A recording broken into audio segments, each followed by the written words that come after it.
আসসালামু আলাইকুম ওয়া রাহমাতুল্লাহি ওয়া বারাকাতুহু। আপনারা সবাই কেমন আছেন? আলহামদুলিল্লাহ আপনাদের দোয়ায় আমিও ভালো আছি। তো আজকে ঈদের পরের দিন আপনাদের কাছে চলে আসলাম কিছু কথা নিয়ে। আপনাদের কিরকম ঈদের আনন্দ কাটলো? অবশ্যই শেয়ার করবেন, কমেন্ট বক্সে বলে যাবেন। তো আলহামদুলিল্লাহ ২০ থেকে ২২ বছর হয়েছে এই জীবনে। যদি সবচেয়ে খারাপ ঈদের আনন্দটা যায় তাহলে আমার এই বছর গিয়েছে। তবে এটার পিছনে অনেক কারণ আছে। সেটা আমি আপনাদেরকে বলব না, তবে অবশ্যই বলব কোনো একদিন। তো আপনাদের কিরকম ঈদের আনন্দটা কাটলো অবশ্যই কমেন্ট বক্সে বলে যাবেন।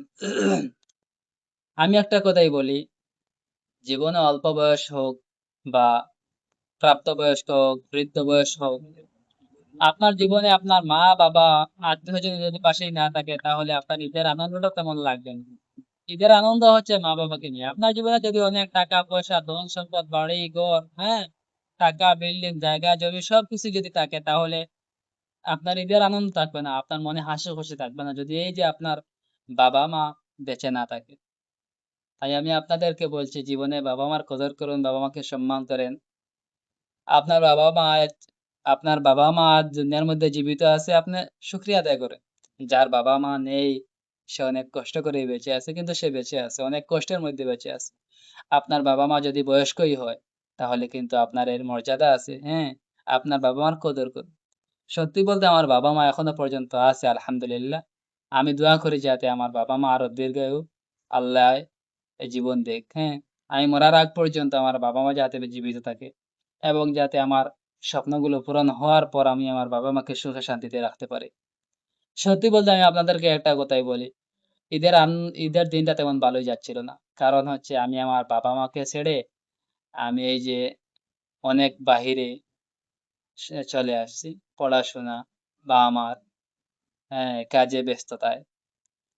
তো আমি আপনাদেরকে একটাই কথাই বলি, বাবা-মাকে সম্মান করেন। এই ঈদের দিনেও অনেক সন্তানেরা বাবা-মাকে সালাম করে না। হ্যাঁ, বাবা-মায়ের সাথে জায়গা সম্পত্তি নিয়ে ঝগড়া, বউ নিয়ে ঝগড়া। এরকম করা আসলেই ঠিক না। আপনাদেরকে অনুরোধ করে বলি, বাবা-মা অমূল্য সম্পদ। মায়ের পায়ের নিচে জান্নাত। আল জান্নাতু তাহতাল আকদামিল উম্মাহাত, একটা হাদিস আছে যে মায়ের পায়ের নিচে জান্নাত।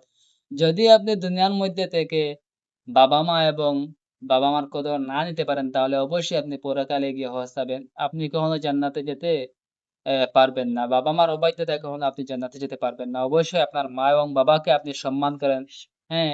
ভালোবাসা দেন। আপনি যদি আপনার বাবা-মার কাছ থেকে আপনি যদি দোয়া নেন তাহলে অবশ্যই আপনি সফল হতে পারবেন।